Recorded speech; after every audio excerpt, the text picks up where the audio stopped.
जब ये आगे जाते हैं तो लू देखता है कि रेत का एक बहुत बड़ा तूफान इनकी तरफ बढ़ रहा है, मगर ये उस तूफान से भी नहीं घबराता और बस को लेकर आगे बढ़ता रहता है। तभी यहाँ पर क्रिस की टीम रेत के तूफान का फायदा उठाकर एक बस को हाईजैक कर लेती है, यानी कि उन्होंने उस बस को अपने कब्जे में ले लिया था। जैसा कि फिल्म की शुरुआत में हमें बगदाद के शहर में रेगिस्तान दिखाया जाता है, जहाँ पर आर्मी एजेंट्स की टीम अपने लीडर लू फेंग के साथ एक मिशन पर आई थी। लू आकर वहाँ पर ऑयल फैक्ट्री के लीडर से मिलता है, जो यहाँ पर फैक्ट्री कंट्रोल करने का काम किया करती थी। असल में ऑयल कंपनी की फैक्ट्री के लोग बहुत बड़ी मुसीबत में थे, इन पर हर रोज हमले हो रहे थे और यही वजह थी कि लू की टीम इनको यहाँ पर बचाने के लिए आई थी। फैक्ट्री की लीडर लू को बताती है कि उसने यहाँ पर 400 लोगों को बचाना है और हमें यहाँ से बचाकर ग्रीन जोन तक पहुँच जाना होगा। इसके बाद हमें गाँव में क्रिस नाम का एक आदमी दिखाया जाता है, जिसके पास उसका भाई आया था। वो कहता है, भाई मैं आपके लिए एक मिशन लाया हूँ, जिसको पूरा करने पर हमें बहुत सारे पैसे मिल सकते हैं। हमें एक बस में कुछ लोगों को अगवा करना है। जब क्रिस अपने भाई की ये बात सुनता है तो उसे मना कर देता है, क्योंकि क्रिस कभी भी कोई गलत काम नहीं किया करता था। इसके बाद हम क्रिस के गांव में ओविन नाम के एक आदमी को देखते हैं, जो जमीन से पानी निकालने का काम किया करता था। क्रिस के गाँव में भी पानी की कमी थी। क्रिस अपने गाँव वालों से बहुत प्यार करता था, इसीलिए वो पानी निकालने के लिए ओविन को बुलाता है। ओविन अब एक कुएं से पानी निकालने की कोशिश करता है, मगर नहीं निकाल पाता। उस वक्त गर्मी भी बहुत थी और क्रिस के गाँव के लोग बहुत गरीब भी थे। यहाँ पर ओविन क्रिस से कहता है, अगर कुछ पैसों का बंदोबस्त हो जाए तो हम यहाँ से आसानी से पानी निकाल सकते हैं। ये सुनकर क्रिस ओविन से कहता है कि ठीक है, मैं पैसे लेकर आऊंगा। उधर फैक्ट्री के अंदर लू अपनी टीम के साथ मिलकर ये प्लान कर रहा था कि हमें फैक्ट्री के लोगों को बचाकर हाईवे ऑफ डेथ से लेकर जाना होगा, तभी हम ग्रीन जोन तक पहुँच सकते हैं। ये रास्ता शॉर्टकट तो है, पर बहुत ज्यादा खतरनाक भी। इसके बाद यहाँ पर फैक्ट्री के लीडर सारे सिस्टम को लॉक करके एक पेन ड्राइव में महफूज करके अपने बैग में रख लेती है, ताकि सब कुछ उस ड्राइव में महफूज हो जाए और किसी को भी कोई खतरा ना हो। फिर वो अपना बैग अपनी एक असिस्टेंट को दे देती है। दरअसल फैक्ट्री के लीडर की असिस्टेंट लू की बेटी होती है। उसकी अपनी डैड यानी कि लू के साथ लड़ाई हुई थी, क्योंकि जब उसकी मॉम की मौत हुई तो लू उनके पास नहीं था। इसी वजह से लू की बेटी अपनी डैड से नाराज थी और नफरत किया करती थी। जिसके बाद सभी लोगों को बस में बिठाकर ग्रीन जोन की तरफ ले जाया जाता है। जल्द ही ये हाईवे ऑफ डेथ के पास पहुंच गए थे। वहाँ का मंजर देखकर लू की बेटी डर गई थी, क्योंकि आज तक कोई वहाँ से जिंदा नहीं गया था। हर तरफ गाड़ियाँ ही गाड़ियाँ थी, जिनका एक्सीडेंट होने की वजह से बहुत बुरा हाल था। लियो अपनी टीम से चारों तरफ नजर रखने का कहता है और फिर अपनी बस को लेकर आगे बढ़ता है, मगर रास्ते में 2 गाड़ियाँ थी,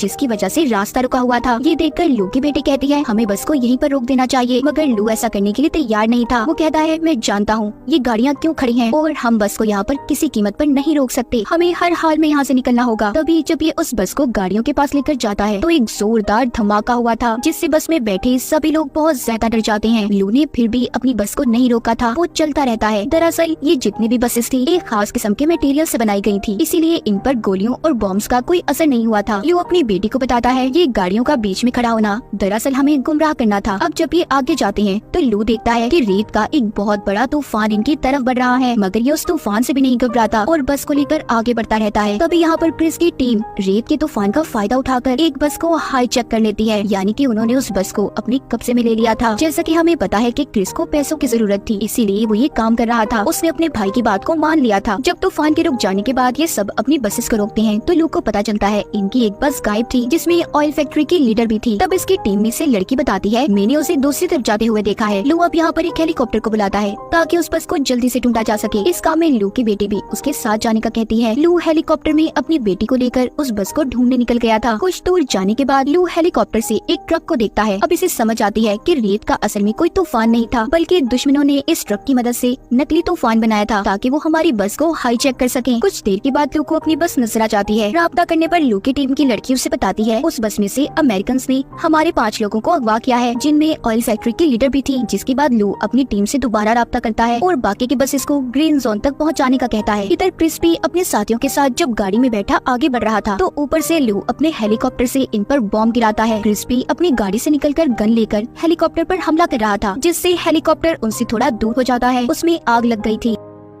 क्रिस अपने भाई को अभी खंडर में लेकर आया था, जहाँ पर लाकर उससे पूछता है कि ये किसका मिशन है, मुझे सच सच बताओ, जिसमें इतना ज्यादा खतरा है, हेलीकॉप्टर से हम पर बॉम्ब गिराए जा रहे हैं। तभी वहाँ पर ओविन आता है, जो कि क्रिस का दोस्त था। कहता है कि ये मिशन सारा प्लान मेरा था, उसने ऑयल फैक्ट्री के लीडर को भी अगवा कर लिया था। इसका मकसद ऑयल कंपनी के सारे सिस्टम को हैक करके, यानी कि अपने कंट्रोल में लाकर, जिससे इसे बहुत सारे पैसे मिलने वाले थे। ऑयल फैक्ट्री के लीडर को भी ये बात समझ आ गई थी कि वो ओविन ही था जो इनकी फैक्ट्री पर हमले करवा रहा था, ताकि जब हम अपनी जगह बदलकर ग्रीन जोन की तरफ जाने लगे तो ये रास्ते में हमें अगवा कर ले। क्रिस यहाँ पर ओवन से कहता है तुम इतना बड़ा प्लान कैसे बना सकते हो और मैं आगे अब इस प्लान में तुम्हारा साथ नहीं देने वाला, मुझे मेरे पैसे दो ताकि मैं यहाँ से जा सकूं। ओवन कहता है अभी कुछ और काम बाकी है जिसके बाद तुम्हें तुम्हारे पैसे मिल जाएंगे। क्रिस का भाई भी यही कहता है कि अभी कुछ काम बाकी है, मगर क्रिस किसी की परवाह ना करते हुए कहता है कि अगले 2 घंटे के अंदर अंदर मुझे मेरे पैसे चाहिए। इतना कहकर वो वहाँ से चला गया था। क्रिस के जाने के बाद उसका भाई ओवन से कहता है कि हमें अब उसके बगैर ही काम करना होगा, मगर ओवन यहाँ पर उसके साथ गद्दारी करता है। उसने क्रिस के भाई को मार दिया था और फिर यहाँ से सब कुछ जाने का कहता है। उधर क्रिस भी अपने गाँव में पहुँच गया था। उसे अपने भाई पर बहुत गुस्सा आ रहा था क्योंकि उसने सही बात नहीं बताई थी उसे, जिसके बाद वो थोड़ा खुद को सुकून में लाने के लिए बच्चों के साथ बाहर खेलने चला गया था। तभी उधर ल्यू आता है जो कहता है कि मैं यहाँ पर अपने लोगों को बचाने आया हूँ जिनको तुमने अगवा किया है। मैं जानता हूँ मेरे लोग तुम्हारे पास हैं। क्रिस भी जवाब देता है कि मैं भी अपने गाँव वालों को बचा रहा हूँ। जैसा कि हमें पता है क्रिस ने ये काम भी पैसों की खातिर सिर्फ अपने गाँव वालों के लिए किया था ताकि ये उनके लिए पानी का इंतजाम कर सके, और ये सारा प्लान ओवन का था ताकि क्रिस भी उसका साथ दे सके, मगर ओवन ने इसे धोखा दे दिया। फिर इसके बाद लू वहाँ से चला जाता है। कुछ देर के बाद क्रिस एक खाली फैक्ट्री में आया था जहाँ पर वो अपने भाई की लाश को देखता है। तभी उधर लू भी आ गया था। इन दोनों की यहाँ पर बहुत लड़ाई होती है। कभी क्रिस लू पर भारी पड़ रहा था तो कभी लू, क्योंकि क्रिस को यहाँ पर ऐसा लग रहा था कि उसके भाई को लू ने मारा होगा, मगर जब वहाँ पर कोई चीज क्रिस के भाई पर गिरने वाली थी तब लू उसे बचा लेता है। यहाँ पर उसको पता चल जाता है कि उसके भाई को लू ने नहीं मारा बल्कि इसमें ओवन का हाथ है। तभी वहाँ पर इन पर गोलियां बरसने लगती हैं। दरअसल यहाँ पर भी ओवन ने अपने गुंडों को इन्हें मारने के लिए भेजा था, मगर ये उन गोलियों का मुकाबला करते हैं। क्रिस उन पर बॉम्ब गिराता है जिससे बहुत बड़ा धमाका हुआ था। खैर वो गुंडे तो वहाँ से भाग गए थे, मगर इस उसमें क्रिस की गाड़ी भी बर्बाद हो जाती है। ये दोनों समझ गए थे कि इनको एक ही इंसान को पकड़ना है और वो है ओवन, जो इन दोनों का दुश्मन था। क्रिस कहता है कि मैं जानता हूँ इस वक्त ओवन कहाँ पर होगा। उधर दूसरी तरफ ओवन फैक्ट्री के लीडर और उसके कुछ लोगों को अपने साथ फैक्ट्री में ले आया था, जहाँ पर वो सिस्टम को खोलने की कोशिश करता है, मगर उस पर एक कोड लगा हुआ था। ओवन फैक्ट्री के लीडर से जब कोड के बारे में पूछता है तो वो नहीं बताती। तभी वो उसके 2 लोगों को मार देता है, जिसे देखकर फैक्ट्री की लीडर डर गई थी। अब वो उसके बेटे को मारने की धमकी देता है। तो ये सुनकर फौरन फैक्ट्री की लीडर उसे बताती है कि ये कोड एक पेन ड्राइव में है जो मैंने अपने बैग में रखी थी, पर मैं ये नहीं जानती कि वो कहाँ पर है। मुझे बस इतना याद है कि वो बैग मैंने अपनी असिस्टेंट को पकड़ाया था। तभी यहाँ पर फैक्ट्री की लीडर का बेटा अपनी मॉम के फोन पर कॉल करने का कहता है, जिससे उनके फोन की लोकेशन के बारे में पता चल जाएगा कि फोन और बैग कहाँ पर है। असल में वो बैग लू की बेटी के पास था जो इस वक्त क्रिस के गाँव में थी। उधर ही गाँव में लोगों को बाकी के लोगों के ग्रीन जोन में पहुँचने की खबर मिल जाती है। यहाँ पर उसकी बेटी उससे पूछती है कि आप क्रिस पर कैसे भरोसा कर सकते हैं। लू बताता है कि वो एक अच्छा इंसान है, लोगों की भलाई सोचता है, हम उस पर यकीन कर सकते हैं। तभी क्रिस को लू की डायरी मिलती है जिसे उठाकर वो उसके पास लेकर आया था। उसे कहता है कि क्या तुम इस लड़की को पसंद करते हो? तुम कितने खुशकिस्मत हो ना कि तुम्हें ऐसी लड़की मिली। तुम हर वक्त उसकी तस्वीर को अपनी डायरी में रखते हो। लू यहाँ पर बताता है तुम गलत सोच रहे हो, दरअसल वो मेरी बेटी है। इस बात पर क्रिस उससे माफी मांगता है। लू बताता है दरअसल जब मेरी वाइफ की मौत हुई तो मैं अपनी बेटी के पास नहीं था, जिस वजह से वो मुझसे आज तक नाराज है। वो कहता है और इस मिशन पर भी मैं इसीलिए आया था कि मैं अपनी बेटी को बचा सकूं जो यहाँ ऑयल फैक्ट्री में काम करती है। क्रिस कहता है फिक्र नहीं करो, सब ठीक हो जाएगा, हम सबको बचा लेंगे, हम मिलकर मुकाबला करेंगे। तभी उन्हें कुछ गुंडों की आवाजें सुनाई देती हैं। वो जाकर उन गुंडों का मुकाबला करते हैं। यहाँ पर उन्हें पता चलता है कि उन्हें तो यहाँ पर ओवन ने भेजा है, जो यहाँ पर फैक्ट्री के लीडर का बैग लेने आए हैं जो लू की बेटी के पास था। उनके पास काफी सारे हथियार थे। उन्होंने सभी गाँव वालों को बंदी बना लिया था और अब वो फैक्ट्री के लीडर का बैग भी मांगते हैं जिसमें पेन ड्राइव थी जिसमें सिस्टम का कोड लॉक था।